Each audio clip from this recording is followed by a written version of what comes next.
They say silence is golden. But in the corporate world, silence is a burial ground. For 10 years, I was the architect in Richard Sterling's legacy. I was the one who stayed until 2 p.m. while he was at the driving range. I was the one who memorized the shipping manifests, the tax codes, and the names of every driver's children.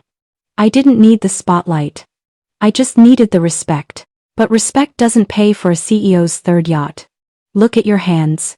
Are they the hands of someone who works for a ghost? If you've ever been overlooked, hit that subscribe button right now. Don't be the person who watches their life's work stolen while they stay silent. And if you're too weak to join us, go to the comments. Tell everyone why you're okay with being second best. I'll wait. The boardroom felt like a tomb that Tuesday. I had my speech ready. 10 years of growth. A 40% increase in efficiency. I was wearing the navy suit Richard told me looked like leadership. Richard sat at the head of the table, his silver hair catching the California sun. Next to him was Jax. 26 years old. Smelling of expensive cologne and last night's regret. Jax hadn't held a job for more than 3 months in his life. Richard smiled. "Elena," he said. "You are the backbone of Vanguard, truly. Which is why I know you'll be the perfect mentor for our new senior VP. My son, Jax." The air left my lungs. It wasn't just a sting. It was a physical weight, like a lung collapsing. I looked at Jax. He didn't even look at me. He was checking his watch. "Richard," I whispered. "We talked about this. I've run this department for 5 years without the title. I've saved the accounts Jax nearly lost last summer." Richard's face hardened. "Jax is a sterling, Elena. The clients want a sterling. You're the engine. The engine stays under the hood. Now, be a professional and hand over the master. Jax needs to get settled." I looked at the silver key fob in my hand. The keys to the kingdom. If I gave them to him, I was a slave. If I kept them, I was a rebel. But I realized something in that moment. Richard forgot that if the engine stops, the car doesn't just slow down. It crashes. The morning after the announcement, the air in the office tasted like ozone before a lightning strike. Everyone already knew about it. I walked to my desk. It wasn't an office. Even after 10 years, Richard kept me in a premium cubicle right outside his glass suite. He said it was for accessibility. Now I realized it was so I could be his human shield. And then he arrived. Jax didn't walk. He swaggered. He was wearing an expensive suit, carrying a latte that he probably didn't pay for. He stopped at my desk, leaned over, and tapped on my nameplate with a manicured fingernail. "Hey, Elle," he said. "Not Elena, Elle. Like we were old college buddies. Dad says you're the wizard of the server. I need the login for the West Coast logistics portal. I've got a lunch with the Miller Group, and I want to show them I'm already steering the ship." The Miller Group. Our biggest client. 30% of our annual revenue. They stayed with Vanguard because I personally oversaw every shipment of their medical supplies.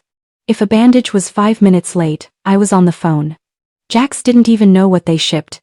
"Jax," I said, my voice as flat as a dead heartbeat. "That portal contains live routing. If you click the wrong manifest, you could redirect 20 trucks into a dead zone." He rolled his eyes. "Relax, sweetheart. It's just software. I've been playing high-stakes poker since I was 16. I think I can handle a few digital trucks. Just give me the damn password." I looked at him, really looked at him. I saw the arrogance, the shallow gleam in his eyes, and the complete lack of weight in his soul. I realized then that if I helped him, I was complicit in my own destruction. But if I didn't, Richard would fire me for insubordination before I could set my own traps. So, I did something I promised myself I'd never do. I typed the password onto a sticky note. I didn't tell him about the two-factor authentication. I didn't tell him about the update button that resets the cache. I just handed him the paper. "Good luck, Jax," I whispered. "I hope it's everything you imagined." 2 hours passed. Then 3. I sat at my desk, doing nothing. For the first time in a decade, I wasn't pre-checking the manifests. I wasn't double-confirming the delivery windows. I sat there, watching the rain start up again against the glass of Richard's office, where Jax was currently steering the ship. Suddenly, the glass door slammed open. "Elena! In here now?" It was Richard. His face wasn't the calm, silver-haired mask of a CEO anymore. It was the color of a bruised plum. I walked in.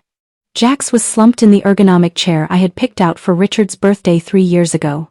He looked pale. On the giant 70-inch monitor on the wall, the West Coast portal was flashing red. Bright, angry, rhythmic red. "What did you do?" Richard roared, pointing at me. Not at his son. At me. "I gave Jax the access he requested, Richard," I said, my voice steady. "Is there a problem?" "A problem?" Jax jumped up, his voice cracking. "The Miller Group shipment. I was trying to show them how I could optimize the route to San Diego, but the whole screen it froze. And then the confirmation pings started coming in. Thousands of them. I looked at the screen. I felt a cold, dark spark of joy in the pit of my stomach. "Jax," I said, tilting my head, "did you click batch reroute without setting a destination filter?" I thought it meant batch save," Jax stammered. He hadn't just saved a file. He had rerouted 42 semi-trucks carrying temperature-sensitive insulin and surgical equipment to a defunct warehouse in the middle of the Mojave Desert, a warehouse that didn't have refrigeration, a warehouse we didn't even own anymore. $4 million in cargo. All of it timed, all of it dying in the desert heat because a Sterling wanted to look smart at lunch. "Fix it," Richard growled. He stepped toward me, his shadow lopping over my face. "Elena, fix it right now. Call the drivers, override the GPS. Do whatever you have to do." I looked at Richard. I looked at the man who told me yesterday that I was just the engine under the hood. "I can't," I said. Richard froze. "What do you mean? You can't? You're the VP of operations in everything but name." "No, Richard," I replied, and I swear, I felt a weight lift off my shoulders that had been there since I was 25. "Jax is the senior VP. He has the master keys now. The system logged me out the moment he signed in as the primary admin. Security protocols, remember? To protect the Sterling legacy." I lied. I could have fixed it in 10 minutes. But for the first time in my life, I chose to be exactly what they treated me as. Nothing. Richard's eyes bulged. He realized the trap he'd built for me had caught his own son. The Miller Group was on line 1. The CEO was screaming. And the only person who could stop the $4 million loss was standing there with her hands folded, watching the red lights blink. The next 4 hours were a symphony of failure. Richard and Jax tried to call the trucking dispatch, but the dispatchers didn't recognize Jax's voice. They asked for me. Richard told them I was busy. The dispatchers, confused and sensing blood in the water, refused to reroute without a verified digital signature, a signature that was currently locked in a frozen portal. I sat at my desk and checked my personal email. I looked at vacation rentals in Tahoe. I looked at job postings for Vanguard's biggest competitor. By 6 p.m., the news broke. The Miller Group had officially pulled their contract. Not just the West Coast everything. Richard came out of his office. He looked 10 years older. He walked to my cubicle and stood there. The silence between us was a canyon. "You let that happen," he whispered. It wasn't a shout. It was a realization. "I followed your orders, Richard," I said, packing my bag. "I stayed under the hood. It's not the engine's fault if the driver doesn't know how to shift gears." "You're fired," he said. I stopped. I felt the sting, but beneath it, a strange, electric thrill. "You can't fire me, Richard," I said, because I already sent my resignation to the board 10 minutes ago. Along with a copy of the server logs showing exactly who initiated the batch reroute. Richard's face changed. He knew the board. He knew they would eat him up. And he knew that without the Miller Group, Vanguard was bleeding. But what he didn't know, what he couldn't possibly imagine, was that I didn't just send the logs. I sent a small, encrypted file I'd been keeping in a folder labeled maintenance, a file that contained the real reason Richard was so desperate to keep the company in the family. The war hadn't even started. And Richard Sterling was already dead in the water. He just didn't know it yet. The cardboard box in my passenger seat felt heavier than it looked.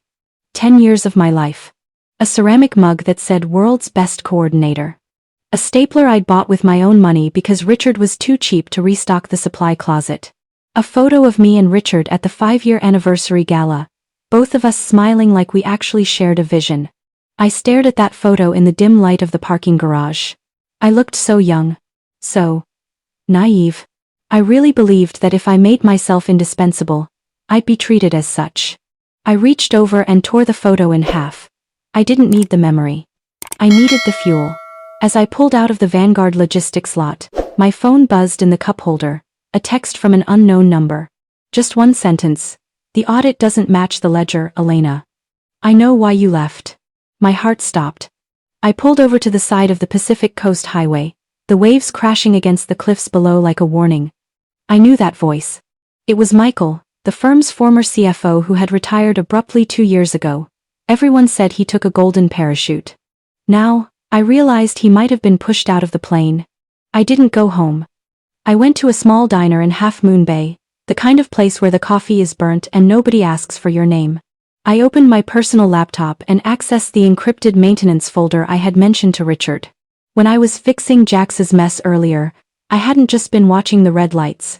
I had been running a background script, a data scrape of the last 3 years of Richard's private expense account. I started cross-referencing the numbers Michael had hinted at. It wasn't just skimming. It was a hemorrhage. Richard wasn't just buying yachts. He was funneling money into a shell company called Sterling Horizon Holdings. The money wasn't coming from profits. It was coming from the employee pension fund. He was stealing the retirement of the drivers who spent 16 hours a day on the road. He was stealing the future of the warehouse crew who broke their backs in the California heat. And he was doing it to fund Jax's failed crypto investments and a penthouse in Miami that Richard kept off the books. Stop, right now. Think about your parents. Think about the people who worked 40 years just to have a quiet life. Now imagine a man like Richard Sterling reaching into their pockets while they sleep. If that makes your blood boil, you belong here. Subscribe to this channel so you never miss a reckoning. And if you're the kind of person who would look the other way, leave.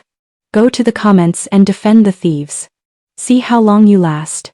I sat there for an hour staring at the spreadsheet, $12.4 million. That was the hole in the pension fund. Suddenly my phone rang. It was Richard. I didn't answer. He called again. And again. On the 5th time, I picked up. I didn't say a word. Elena, he hissed. He sounded frantic. I saw the email you sent the board. You've made a mistake. A massive, legal mistake. That server log is company property. If you share it with anyone else, I will ruin you. I will sue you into the dirt. The dirt is where you left me, Richard, I said, my voice eerily calm. I'm already there. And honestly, it's a lot more honest than your boardroom. Listen to me, he shouted.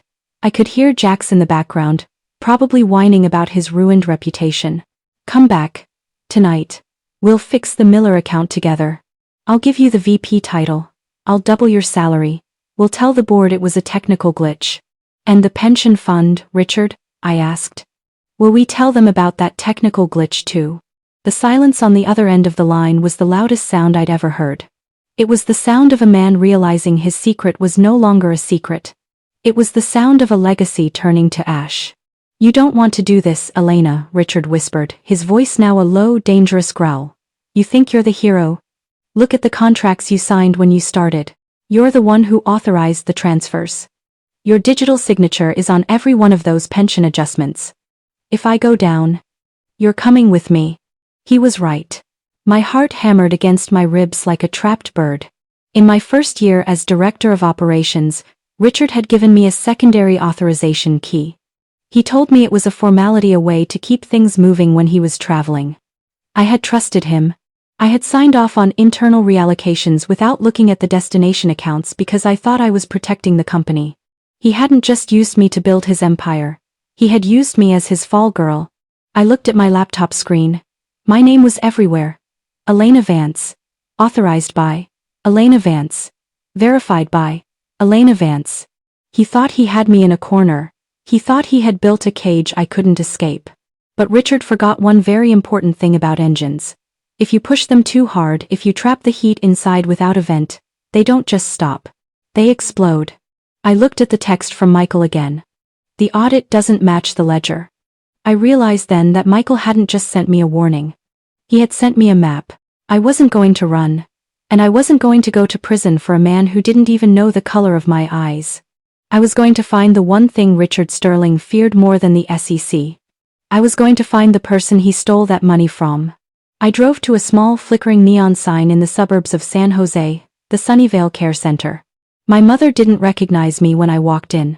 She hasn't recognized me for 3 years. To her, I was just a nice lady brought her sugar-free cookies and held her hand while she talked to people who weren't there. I sat by her bed, looking at her frail hands. My mother had worked 30 years as a dispatcher for Vanguard. She was the one who got me the internship. She was the one who told me that Richard Sterling was a man of his word. I pulled up the pension ledger on my phone. I scrolled through the names of the adjusted accounts. There it was. Margaret Vance. Account status, deferred. Richard hadn't just stolen from the employees. He had stolen from the woman who gave her youth to his company. He had stolen the money that was supposed to pay for her specialized care, for her comfort, for the dignity she earned with every mile she logged. While I was upstairs in the boardroom, making Richard millions, he was downstairs in the basement, draining my mother's life support. I felt a scream building in my chest, a raw, tectonic howl of grief. But I didn't let it out. I couldn't. If I broke now, he won. Instead, I leaned close to my mother's ear. "Mom," I whispered, "I'm going to bring it all back. Every cent. I'm going to make him wish he'd never heard our last name." I spent the next 6 hours in the parking lot of the care center, my laptop burning my knees. I wasn't Elena the engine anymore. I was Elena the mechanic. And I was going to take Richard's machine apart piece by piece. I started digging into the secondary authorization key Richard mentioned. He was right on paper. My digital signature was on the transfers. But Richard was old school. He didn't understand how metadata worked. Every time a signature is applied in the Vanguard system, it logs the IP address and the physical location of the device used. I ran a trace on the $12 million transfers. They weren't signed from my desk in San Francisco. They weren't even signed in California. The signatures were logged at the Cala di Volpe Hotel in Sardinia, the Hotel de Paris in Monte Carlo, the Burj Al Arab in Dubai, dates that coincided exactly with Richard's business retreats. He had used my remote access credentials while he was sipping vintage champagne halfway across the world. He thought he was being clever, leaving a trail that led back to my cubicle. But he left a digital fingerprint of his own greed on every single transaction. But then, I saw it. A transfer from 4 months ago, $500,000. It wasn't signed by me. And it wasn't signed by Richard. It was signed by a third administrative key. One that shouldn't have existed. One registered to Ye Sterling. Jax. The golden boy wasn't just a spoiled brat. He was a thief, too. And he was even sloppier than his father. He hadn't used a VPN. He had signed for a $500,000 consulting fee from his own PlayStation console in his penthouse. I stared at the screen. This was it. This was the leverage. Richard would burn the world to protect himself. But would he burn it to protect Jax? Or would he throw his son under the bus to save his own skin? My phone vibrated. A private message on LinkedIn. It was from the CEO of Global Reach, Vanguard's fiercest competitor. "Elena, I heard about the Miller Group disaster. I also heard you're a free agent. Let's have breakfast. 7 a.m. My office." I looked at the message, then back at the evidence of Jax's theft. If I went to the competitor, I could ruin Vanguard's business. But if I stayed in the shadows, I could ruin the Sterling's lives. The choice was simple. One offered a job, the other offered justice. I replied to the message with 3 words. "I'll be there." But I wasn't going there to ask for a job. I was going there to sell a war. By dawn, the plan was solidified. Richard thought he had fired a VP. He didn't realize he had released a virus into his own bloodstream. He thinks the Miller Group was his biggest loss. He has no idea. The Miller Group was just the distraction. The real play? It starts now. As I drove toward the Global Reach headquarters, I saw a news alert on my dashboard. Vanguard Logistics shares plummet 15% following loss of major contract. CEO Richard Sterling assures investors business as usual. Business as usual, I mimicked, a cold smile finally touching my lips. "Enjoy the calm, Richard. Because by noon, your business as usual is going to be a crime scene. Would you have the courage to walk into the enemy's office to protect the man who betrayed you? Or would you burn the bridge while you're still standing on it?" The lobby of Global Reach was everything Vanguard wasn't. It was steel, white marble and transparency. No table to hide behind. no shadows for secrets to grow in. Or so they wanted you to think. I was met by Sarah, the CEO of Global. She was younger than Richard, sharper, and had the eyes of someone who had spent her career watching men like Richard Sterling underestimate her. "Elena Vance," she said, not offering a hand, but a nod of genuine recognition. "I've spent 5 years trying to figure out why Vanguard's logistics were so much more efficient than their leadership suggested. Now I know. You were the ghost in the machine." We sat in her office, 40 floors above the fog-choked streets of San Francisco. She didn't offer me coffee. She offered me a screen. "I want the Miller Group," Sarah said. "And I want the mid-market accounts you've been holding together for a decade. Tell me what it takes to bring them over by Friday." I looked out at the horizon. I could see the Vanguard building from here, a smaller, darker speck in the distance. I realized that if I gave Sarah what she wanted, I'd be a hero here, but I'd be a traitor in the eyes of the law. Richard's trap, the digital signatures, was still a noose around my neck. "I don't want a signing bonus, Sarah," I said. "And I don't want a VP title. I want a legal team. Specifically, your forensic accounting unit." Sarah leaned back. Her eyes narrowed. "You're not looking for a job. You're looking for an execution." "I'm looking for a correction," I corrected her. "Richard Sterling is sitting on a $12 million hole in his pension fund. He's used my credentials to cover the tracks. If I just walk away, I'm the one the FBI picks up in 6 months. But if Global Reach discovers these irregularities during a standard due diligence for an acquisition bid..." Sarah smiled. It wasn't a kind smile. It was the smile of a shark that just smelled a drop of blood in an ocean of water. "An acquisition bid?" she whispered. "Vanguard isn't for sale." "It will be," I said. "By the time I'm done, it'll be worth less than the land it's built on. You'll buy it for pennies. You'll restore the pension fund to the workers because that's the PR win of the century, and I'll be the one who handed you the keys." But as we started digging, as Sarah's team opened the back doors I provided, we found something I hadn't seen in my late-night diner session. A secret isn't just a lie. It's a living thing. And Richard's secret had a heartbeat. We found a series of shipping manifests from the last 6 months. They weren't medical supplies. They weren't electronics. They were industrial waste shipments, routed from the Port of Oakland to a private facility in Nevada. The facility didn't exist.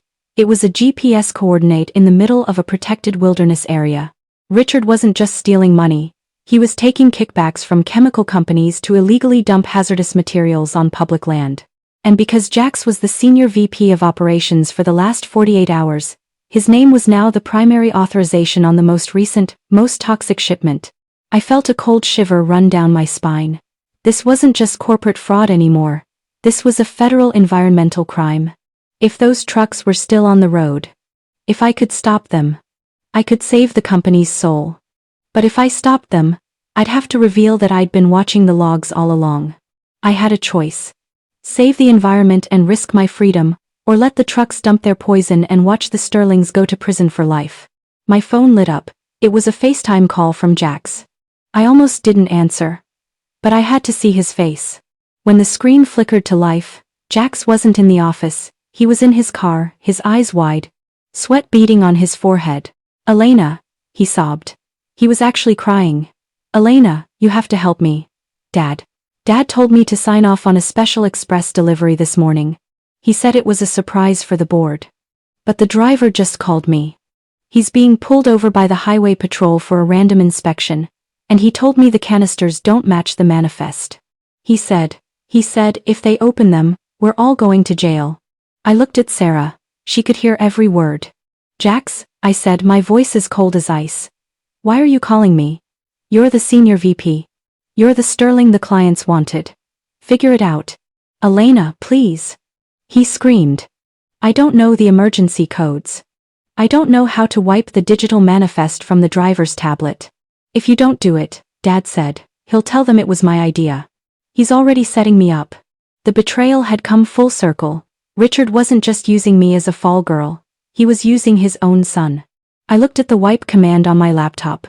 One click, and the evidence of the illegal dumping would vanish from the driver's handheld device, giving them time to flee. 1 click to save a boy who didn't deserve it. Or 0 clicks to let the empire finally crumble. I stared at the wipe command on my screen. Jax's face was frozen on my phone, a mask of snot and terror. In that moment, I wasn't looking at a corporate rival. I was looking at a broken child realized his father had fed him to the wolves. Elena? Jax whimpered. The officer is walking up to the cab. Please. Please. I looked at Sarah. She was watching me, her arms crossed, waiting to see if I was a killer or a coward. I moved my cursor. I didn't wipe the manifest. I did something much worse. I redirected the admin override. Instead of deleting the data, I mirrored the driver's tablet directly to the California Highway Patrol's central server. It's done, Jax, I said. I didn't tell him what was done. Oh, thank God, he gasped, wiping his nose. Elena, I'll make it up to you. I'll tell Dad to give you whatever you want. I hung up. The next hour was a controlled chaos. Sarah and I sat in silence, watching the live police scanners. Unit 4 Alpha, we have a discrepancy in the manifest for a Vanguard logistics vehicle. Driver is being detained, requesting EPA hazmat team for a secondary inspection. Sarah let out a slow, sharp breath. You just triggered a federal investigation into your own former company, Elena. If Richard's lawyers are as good as I think they are, he'll have a dozen ways to link that authorization back to you. Let him try, I whispered. Because while he's distracted by the EPA, I'm going to hit him where it actually hurts. His wallet. I opened a secondary window. While I was at Vanguard, I had built a shadow database of every at-risk client, the ones who stayed only because of my personal touch. Small family businesses, regional distributors, the people Richard called the crumbs. I began sending out the emails. Subject: Personal update from Elena Vance. I didn't trash talk Richard. I didn't mention the EPA. I simply told them I had moved to a firm that valued safety, transparency, and the long-term security of its partners. By 10:30 a.m., my inbox began to scream. Elena, if you're gone, we're gone. Vanguard just hiked our rates by 15% this morning. If you can beat that, we'll sign by noon. By 11 a.m., I had successfully moved $8 million in annual contracts from Vanguard to Global Reach. It wasn't just a victory, it was a decapitation. But then, the elevator at Global Reach chimed. The doors slid open, and there he was. Richard Sterling. He wasn't wearing his suit jacket. His tie was loose. He looked like a man who had been running through a forest in the dark. He didn't look at Sarah. He looked at me. You think you're smart? He shouted, his voice echoing off the marble walls. You think you can just walk across the street and take what's mine? Security stepped forward, but Sarah held up a hand. She wanted to see this.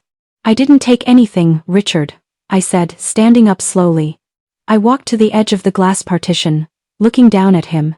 Your clients left because the engine was gone, and your son is currently sitting in the back of a patrol car because you tried to use him as a trash can for your toxic waste. Richard's face went from red to a ghostly, translucent white. Jax? He whispered. What are you talking about? The truck was supposed to be in Nevada by now. The truck is in a holding pen, I said. And the EPA is currently tracing the digital signature on that manifest. You remember that signature, Richard? The one you told Jax to use? The one that's linked to your personal IP at the office? Richard lunged at the glass, his fists thudding against the reinforced pane. I'll kill you, he screamed. I'll tell them everything. I'll tell them you were the one who set up the shell companies. I'll tell them you're the mastermind. Go ahead, I said, leaning in until our faces were inches apart, separated only by an inch of glass. But before you do, you might want to check your bank account.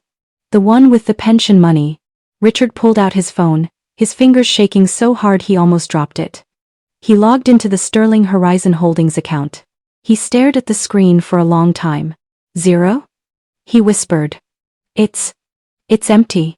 Where is the money, Elena? Where is the 12 million? It's exactly where it belongs, Richard, I said. I had spent the last 2 hours working with Sarah's forensic team. We didn't just find the money.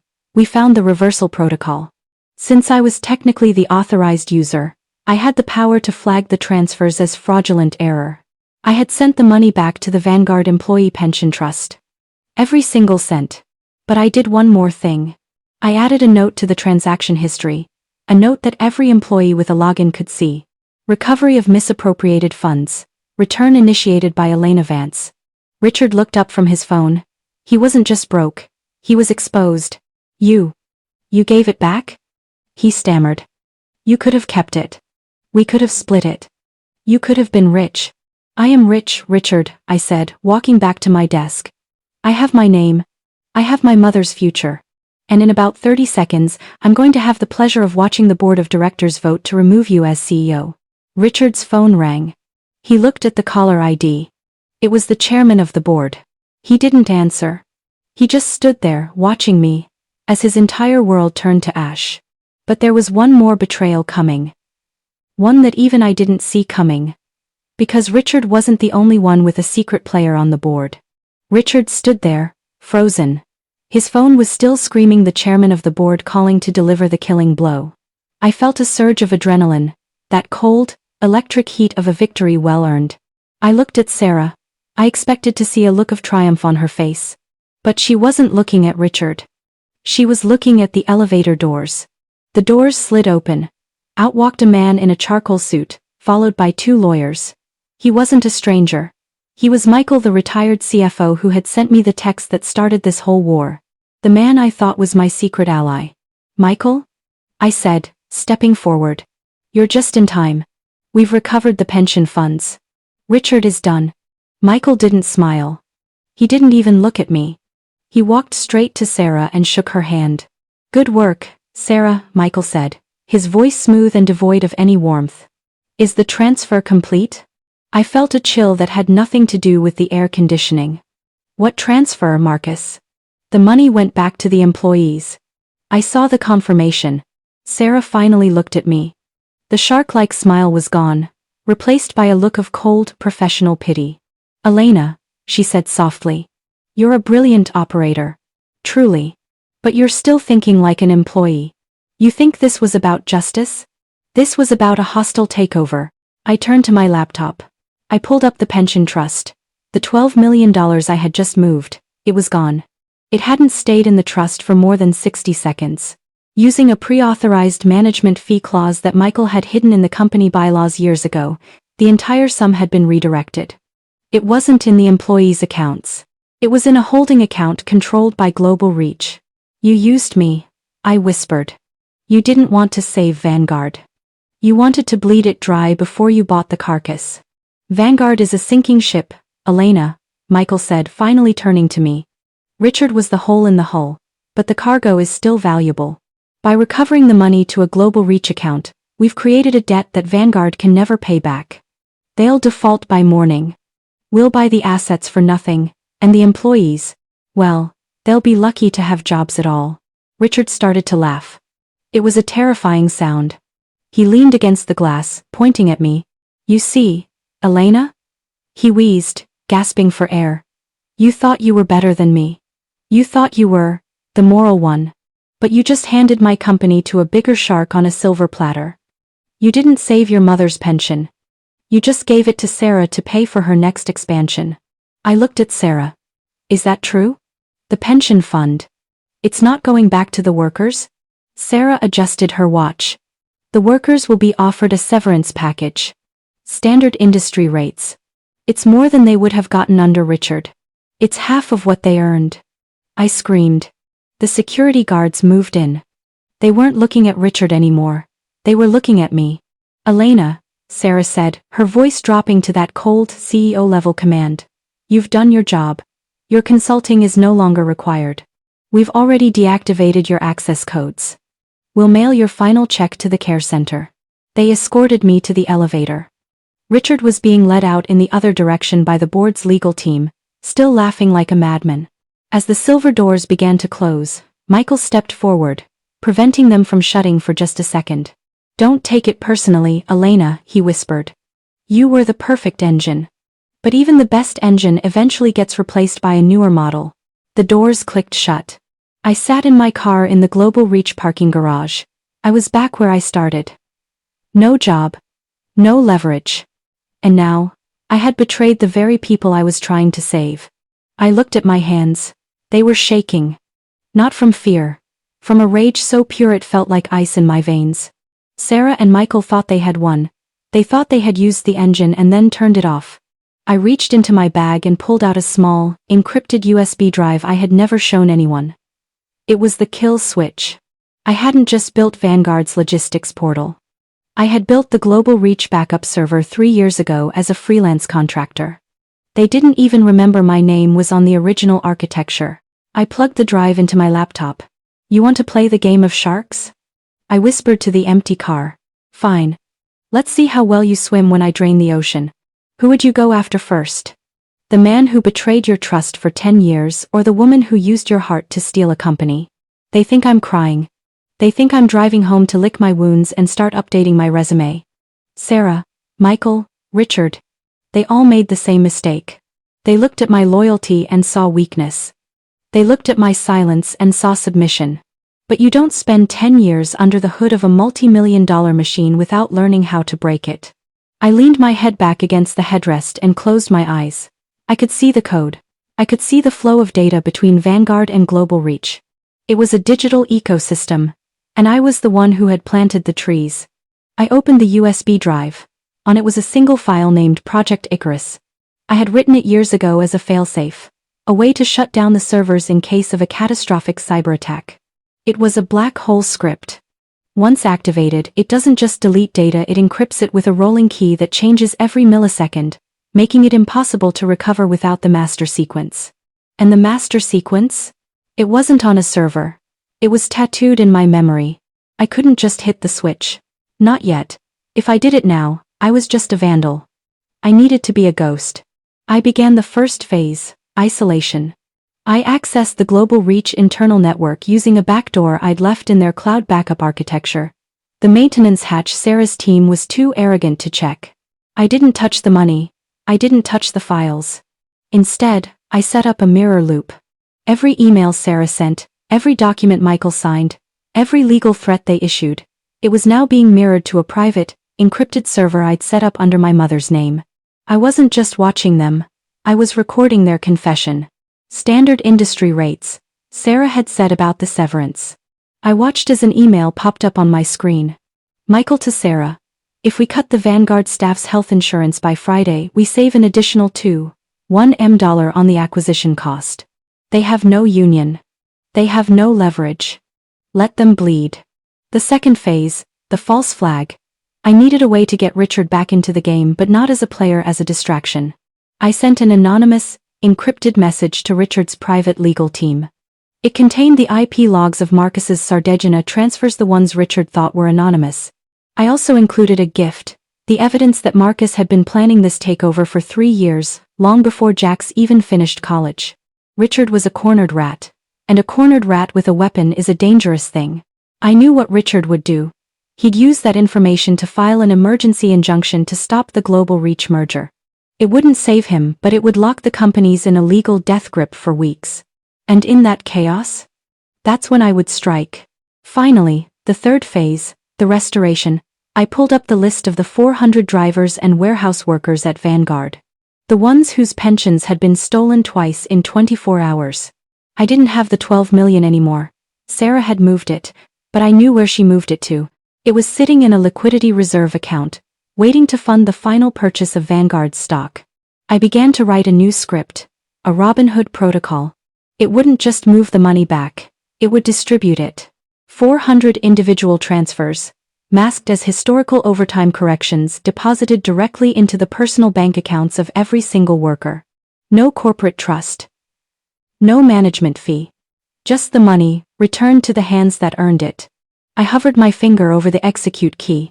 My heart was pounding so hard I could feel it in my throat. This was the point of no return.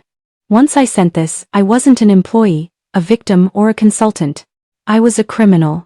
But as I looked at the photo of my mother, sleeping in that sterile care center paid for by a deferred pension, I realized something. Laws are for people who have something to lose. I have nothing left but my name. I didn't press the key. Not yet. I waited for the clock to hit midnight. The exact moment the new fiscal day began. Happy anniversary, Richard, I whispered to the empty car. 10 years of quiet leadership. It ends tonight. And Sarah? Welcome to the engine room.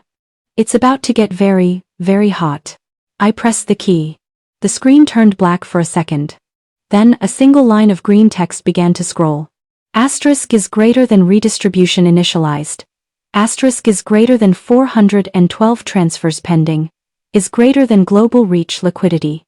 0. But then, a red box flashed on the screen. A warning I didn't expect. Is greater than alert. External monitor detected. IP origin. San Francisco Police Department. My breath hitched. They weren't just watching the money, they were watching me. Would you run?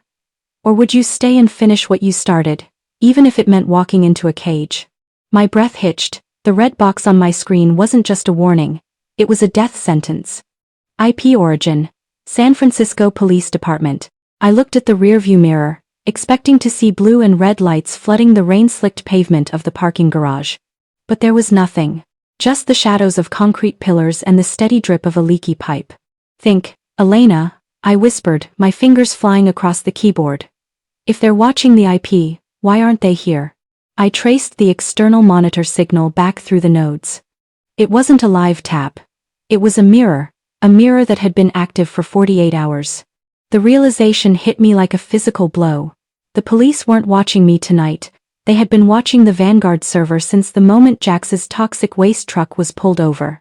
I hadn't just sent $12 million to 400 workers. I had just sent $12 million of federally monitored evidence into the personal bank accounts of 400 innocent people. I didn't just Robin Hood the money. I had accidentally turned 400 drivers into 400 money laundering suspects. I had to pull it back. I had to kill the script before the transfers cleared the ACH window at midnight. But if I pulled it back now, Sarah kept the money. If I let it go, everyone went to jail. I screamed, slamming my laptop shut. I looked up. It wasn't a cop. It was Jax. He was soaked to the bone, his expensive suit clinging to his frame like a second skin. He looked like a ghost. He didn't have a car. He didn't even have a coat. I cracked the window. Just an inch. Jax? How did you find me? The GPS on your company laptop, he croaked. His teeth were chattering. Dad. Dad is gone, Elena. The police came to the house. They took him. They said something about conspiracy to commit endangerment. But Michael was there too. He was the one who gave them the files. I opened the door. I didn't want to. But the look in his eyes, it wasn't the arrogant golden boy anymore. It was a kid who had finally seen the monster under his father's bed. He slumped into the passenger seat, smelling of rain and cheap gin. I'm sorry. He whispered. I'm so sorry. I didn't know about the dumping. I thought it was just shipping. I thought I was finally doing something right. I wanted to laugh.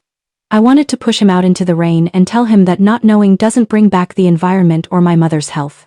But then he pulled a crumpled piece of paper from his pocket. I stole this from Michael's briefcase while he was talking to the detectives, Jax said. I don't know what it means. But your name is on it. Over and over again. I took the paper. I opened my laptop, using the screen light to read.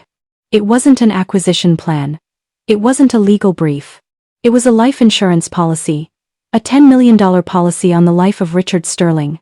The beneficiary, not Jax, not the company. The beneficiary was a trust fund in the name of Elena Vance. My blood turned to ice. My name. My mother's daughter. Richard didn't set me up to be the fall girl for a crime. He set me up to be the motive for his own accidental death. Michael wasn't just trying to buy the company. He was waiting for Richard to disappear, so the insurance payout would settle the company's debts and leave me holding the bag for the insurance fraud. Richard wasn't the shark, Michael was.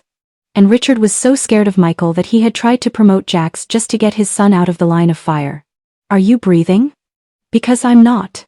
I just realized the man I hated for 10 years was trying to commit suicide by corporate fraud just to save his son and pay me back for my loyalty.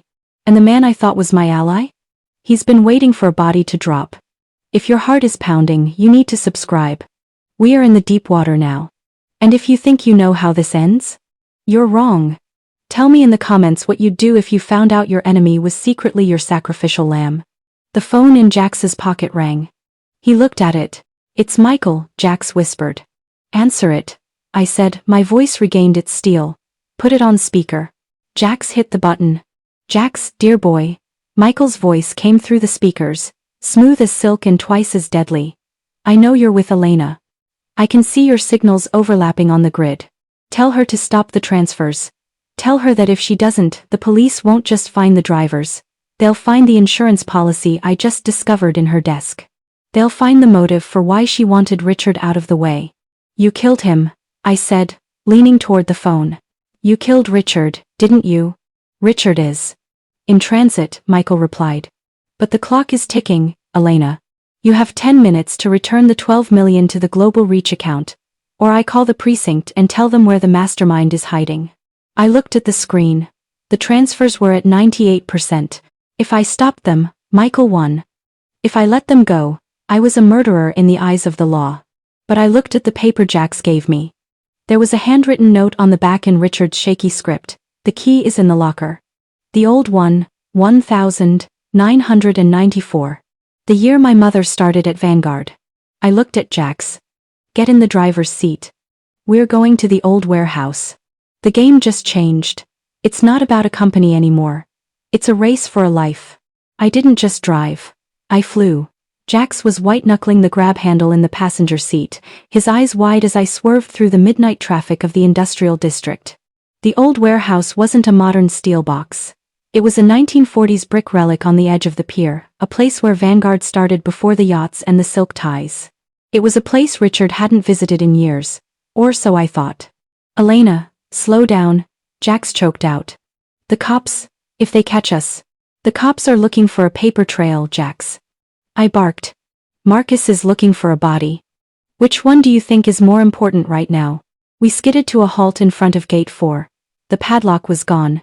In its place was a high-tech electronic lock, the kind used by Global Reach. My stomach turned. Michael hadn't just planned this, he had already occupied the territory. I grabbed my laptop. While the world was watching the $12 million bounce between accounts, I was looking for the ghost signal. If Michael was holding Richard here, he'd need a secure, local network to monitor the cameras without alerting the grid. I found it, a hidden SSID named V-Legacy. I didn't hack it. I didn't have to. I used the password my mother used for everything since 1994. Her employee ID and the date I was born. The gate clicked open with a heavy, metallic groan. Stay here, I told Jax. If I'm not out in 5 minutes, take the laptop and drive to the San Francisco Chronicle. Not the police. The press. Tell them about the insurance policy.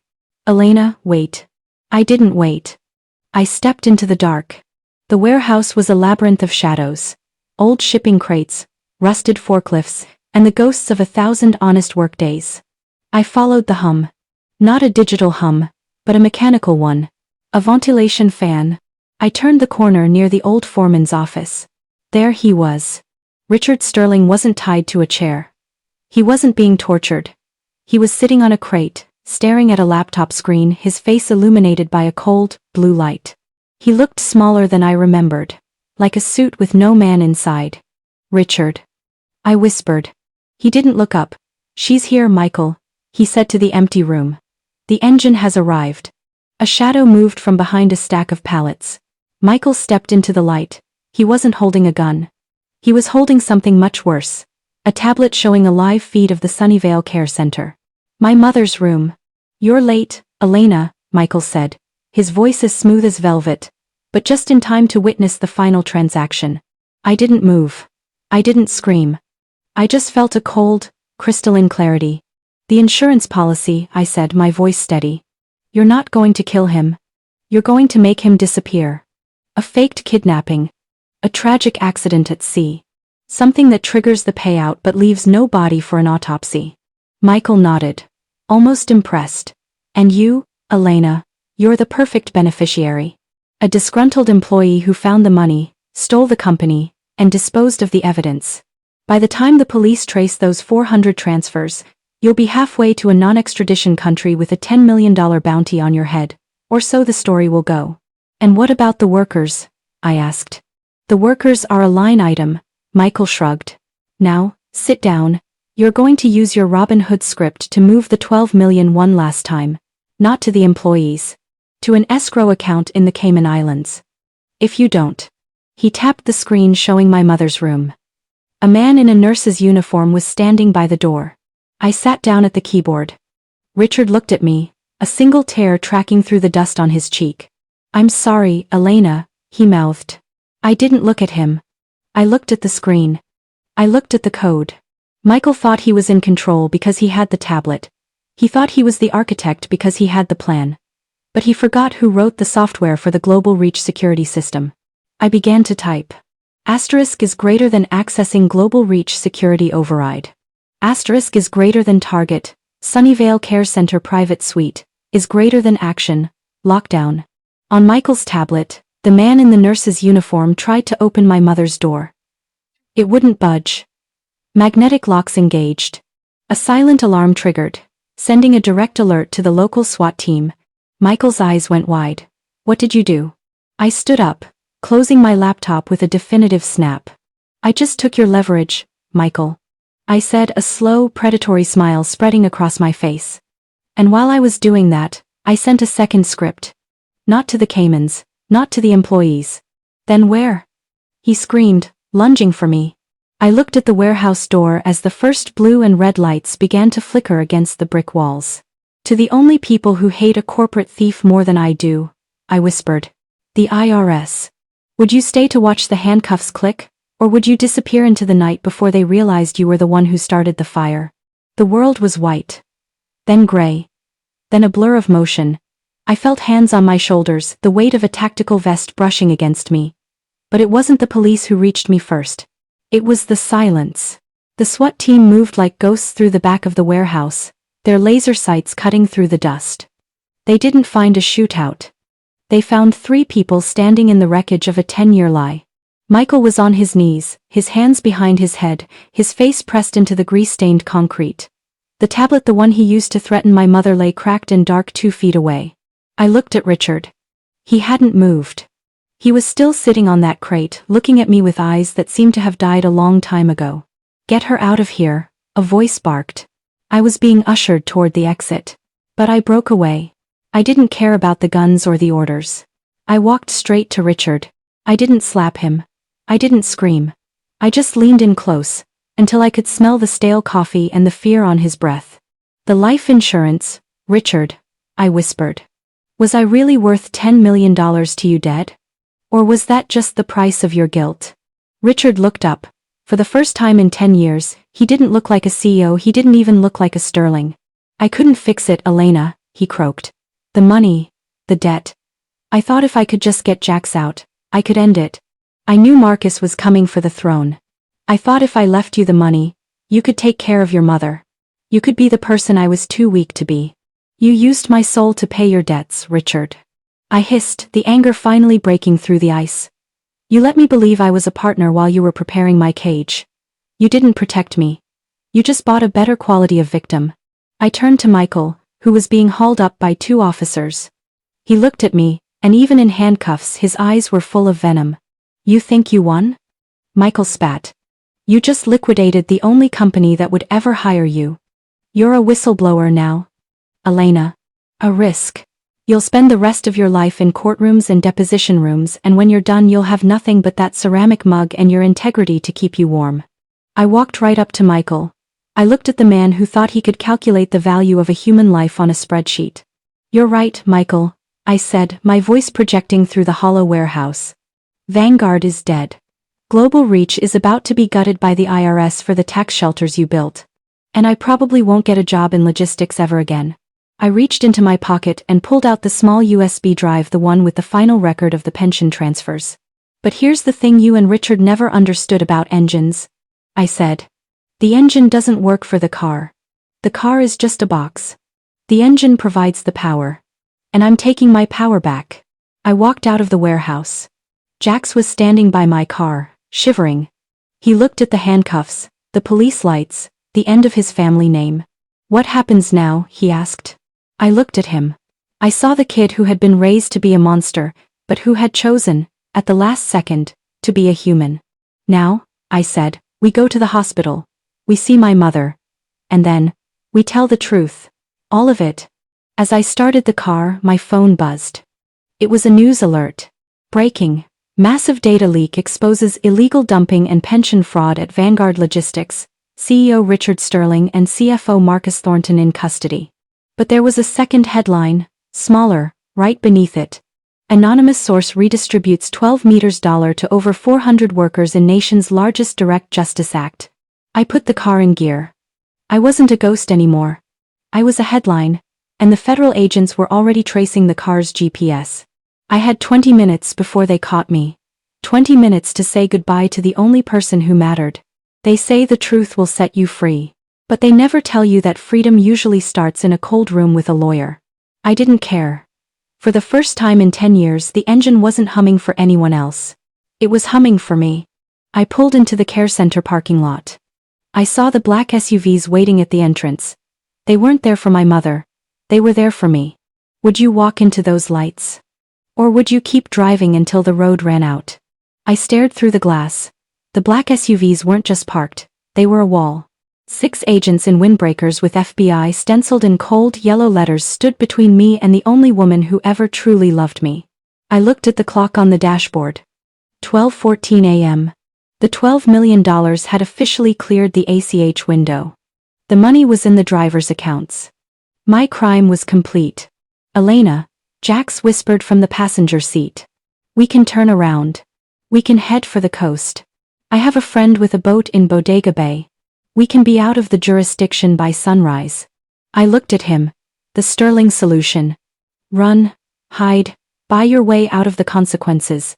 No, Jax, I said, my hand gripping the steering wheel until my knuckles turned white. If I run, I'm exactly what Michael said I was. I'm a thief. If I stay, I'm a witness. I stepped out. The mud ruined my shoes instantly, the last expensive thing I owned. I held my hands out, palms up, the laptop bag slung over my shoulder like a shield. Elena Vance. A voice boomed through a megaphone. Keep your hands where we can see them. I didn't stop walking.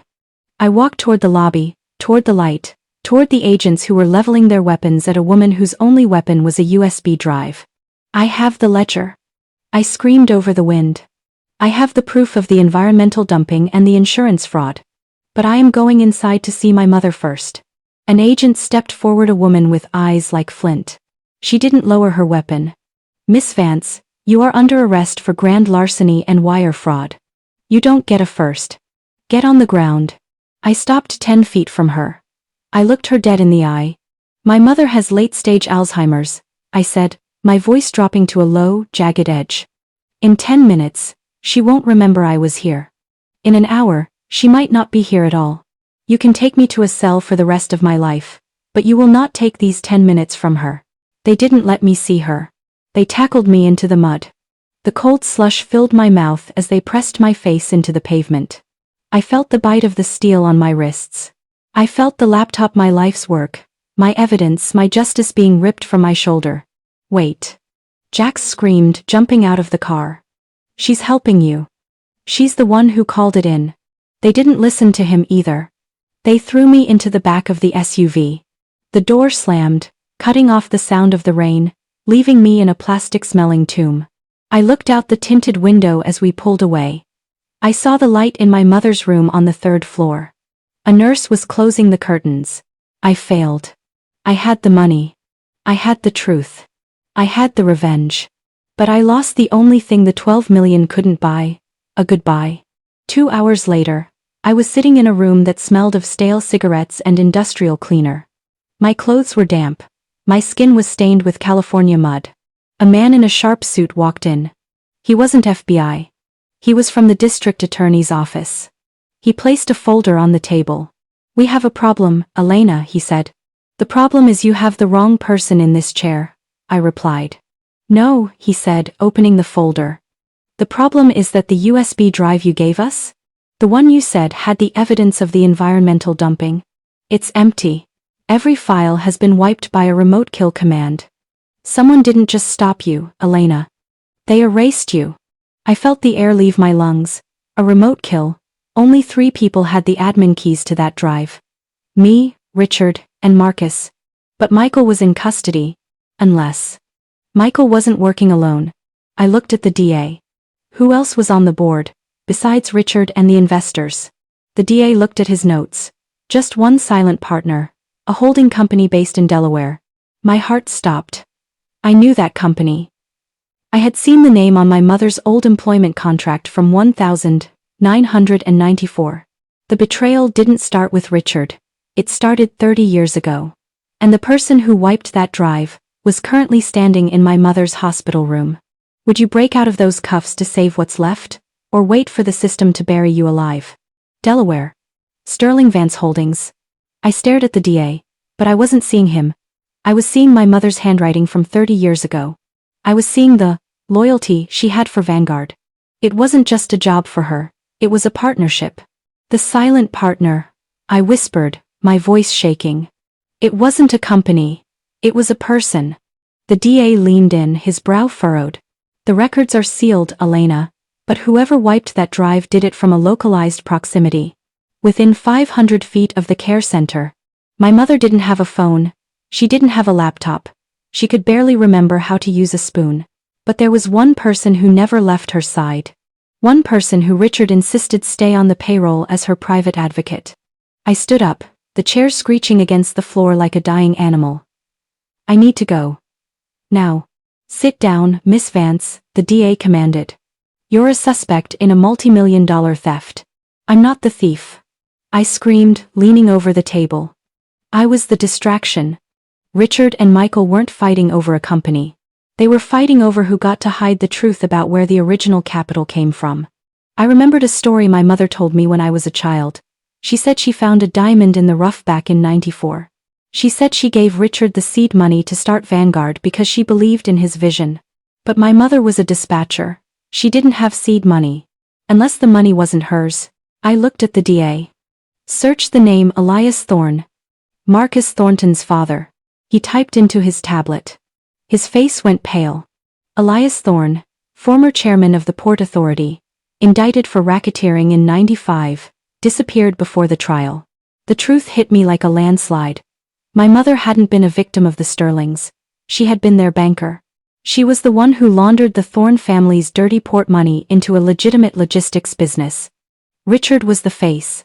Michael was the heir coming to reclaim his father's blood money. And me? I wasn't the engine, I was the insurance policy. If the company ever went down, I was the one whose name was on everything, the perfect scapegoat to ensure the Thorne legacy stayed clean. My mother hadn't been protected by Richard. She was being kept silent. The nurse in my mother's room, the one I saw on the tablet, he wasn't a hitman. He was a retriever. DA, I said, my voice as cold as a grave. The $12 million I sent to the workers? I didn't send it from the Vanguard account. I sent it from the Sterling Vance holding account. The one Marcus thought was hidden. The DA's eyes widened. That's private capital.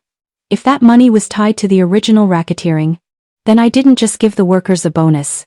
I interrupted. I just forced the federal government to seize the Thorne family's entire hidden estate as restitution for a 30-year-old crime.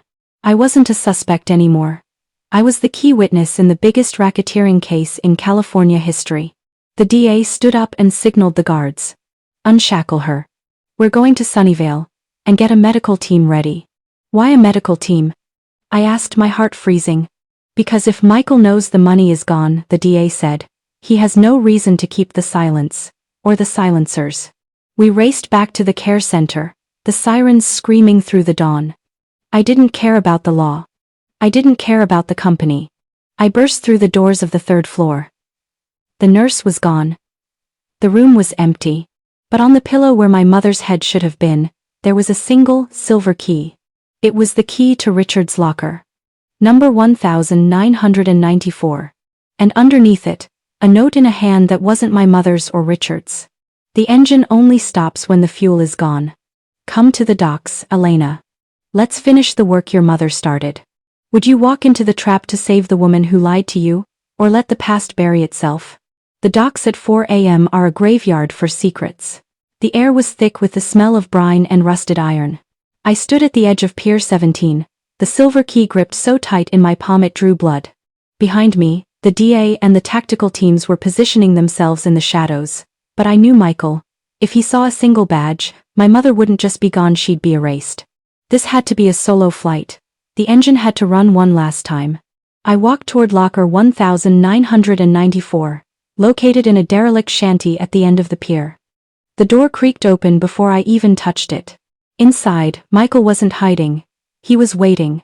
He was sitting on an old shipping trunk, a handgun resting casually on his knee. And there, in the corner, slumped in a wheelchair and wrapped in a thick wool blanket, was my mother. She looked so small, so fragile.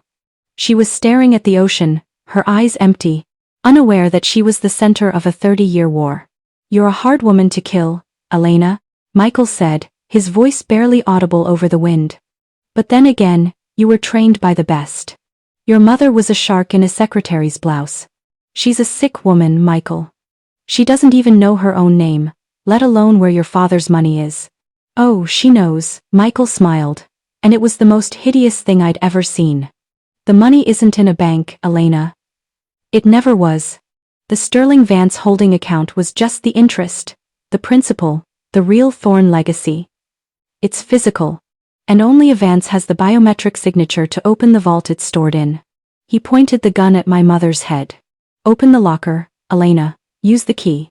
Then place your hand on the scanner inside. Do it, or I'll ensure she never sees another sunrise." I stepped to the locker. I inserted the silver key. It turned with a heavy, satisfying thunk. But I didn't reach for a scanner. Because I knew something Michael didn't. I knew my mother's diamond-in-the-rough story wasn't about money. It was about the machinery. I opened the locker. There was no vault. There was no gold. There was a single, vintage radio transmitter, the kind dispatchers used in the 90 seconds, and a stack of original, hand-signed manifests. "What is this?" Michael L. roared, standing up. "Where is the Thorne capital?" "You're looking at it, Marcus," I said, turning to him. "The capital wasn't money. It was the evidence. My mother didn't launder your father's money to help him. She recorded every single shipment he ever made. Every bribe. Every illegal crate. She didn't build an empire for Richard. She built a cage for the Thornes." I flipped the switch on the old transmitter. "Mom wasn't a banker, Michael. She was a witness. And this biometric scanner you wanted. It's not for a vault. It's the trigger for a live stream broadcast to every major news outlet in the state. I've been holding the signal since I walked in."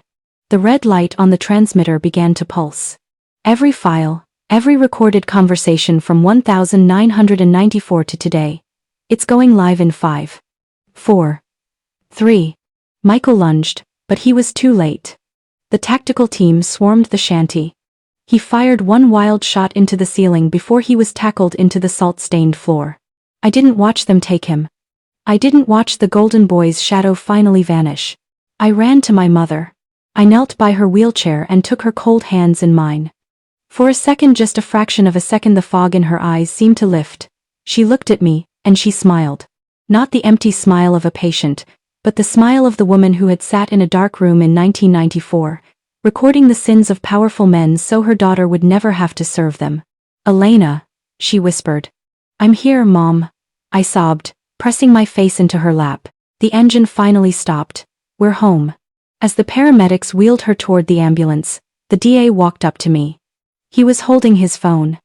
His face was unreadable. "The broadcast worked, Elena. The Thorne name is done. But there's a problem." He turned the screen toward me. "Vanguard employee pension recovery halted. Internal Revenue Service declares $2 million as ill-gotten gains from racketeering assets to be frozen pending federal litigation." The money was gone again.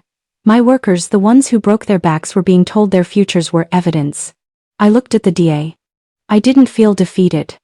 I felt a new kind of fire. "They think they can freeze the blood of this company," I whispered. "They clearly don't know who's running the engine now. Would you walk away with your life? Or would you go back into the lion's den to fight for the people who have nothing?" The sun began to crawl over the San Francisco skyline, turning the fog into a veil of bruised gold. I sat on the bumper of my car, watching the ambulance disappear into the distance. My mother was safe. Michael was in a cage. Richard was a memory. But as the DA showed me that headline, "The IRS freezing the workers' money," I realized the war hadn't ended. It had just changed fronts. For 10 years, I thought my job was to keep the engine running for the Sterlings. For the last 48 hours, I thought my job was to destroy it. But as I watched the sunrise, I finally understood what my mother had known in 1994. You don't destroy the engine. You change what it's powering. I didn't call a lawyer. I called the one person who still had skin in the game, Jax. He was sitting on the curb a few yards away, his head in his hands. I walked over and sat down next to him. The IRS froze the $12 million, Jax, I said. They're calling it racketeering proceeds. Your family's name is a toxic brand. In 24 hours, Vanguard will be liquidated to pay the federal fines. Jax didn't even look up. Good. Let it burn. I never wanted it anyway. No, I said, leaning in. We're not letting it burn. Your father left a management buyout clause in the corporate charter. It was meant for you a way to keep the company in the family if the board ever turned. But because the Thorne legacy is now public, that clause is a liability. Unless the person buying the company isn't a Sterling. Jax finally looked at me, his eyes red. Who's going to buy a dead company with no assets and a federal lien? The employees, I whispered. We're going to use the frozen funds as a down payment for an ESOP and employee stock ownership plan. The government can freeze cash, but they can't freeze a legal restructuring that protects 400 jobs in an election year. I spent the next 6 hours in a windowless room at the DA's office. Not as a prisoner but as a consultant. I showed them the loopholes. I showed them where Richard had buried the succession protocol. I wasn't the VP anymore. I was the architect of a revolution. By noon, the paperwork was filed. Vanguard Logistics was dead. In its place, Vance Thorne Operations, a worker-owned cooperative, was born. The IRS couldn't touch the money if it was being used to settle the company's debts to its own workers. It was a checkmate that would take the federal government a decade to untangle. And by then, the drivers would have their pensions, and then some. That evening, I walked into my mother's room. It was quiet. The nurse was gone, replaced by a woman who actually cared. I sat by her bed. I didn't have a navy suit anymore. I was wearing a sweatshirt and jeans. I looked like a daughter. We did it, Mom, I whispered. The Thorne money is being used to fix the roads. The drivers are safe. And Richard. Richard is finally free of the lie. My mother didn't say my name. She didn't recount the sins of 1,994. She just reached out and squeezed my hand. For a moment, her grip was strong. Like a dispatcher telling a driver that the road ahead was clear. I walked to the window and looked out at the city. The lights were coming on, one by one. I saw a Vanguard truck or what used to be a Vanguard truck pulling a trailer toward the Bay Bridge. It wasn't my company anymore. It was theirs. But then my phone buzzed, a private number. You think you've won, Elena? You forgot to check the back end of the insurance policy, the one Richard signed. There's a second beneficiary, one your mother never told you about. I felt a cold drop of sweat slide down my spine. The war wasn't over. It was just going underground. Would you stop now, while you're ahead, or would you follow the signal into the dark one last time? A second beneficiary.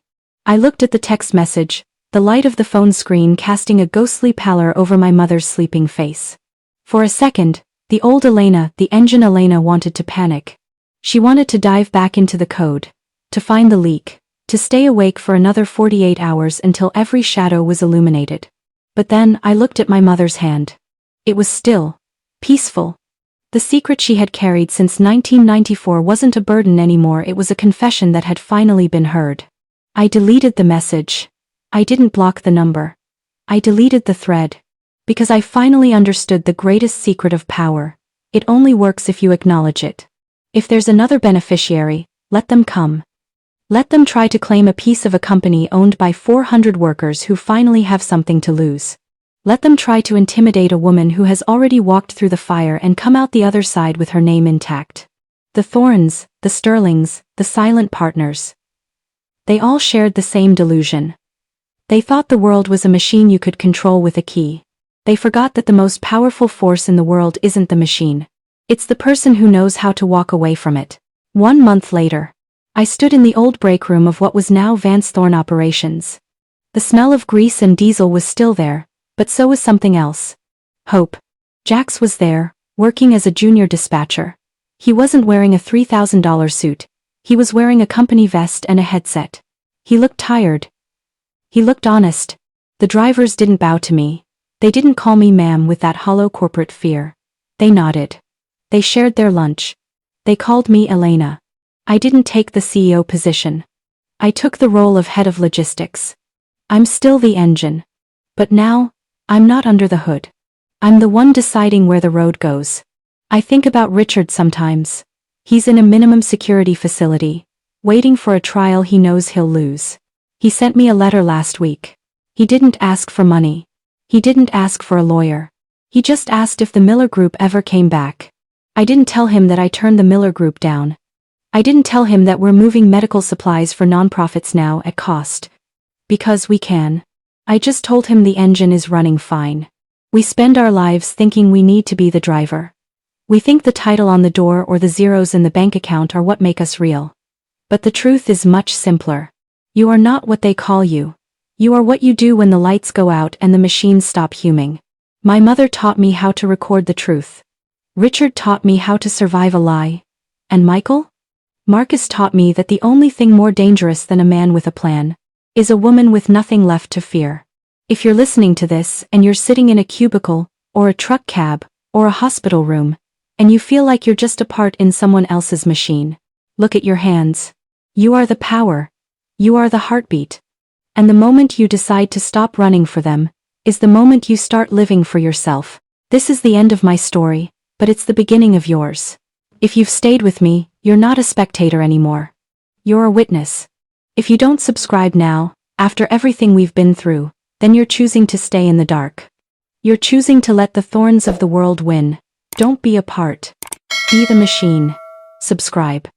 And in the comments, tell me the one thing you're going to stop doing for a boss who doesn't know your name.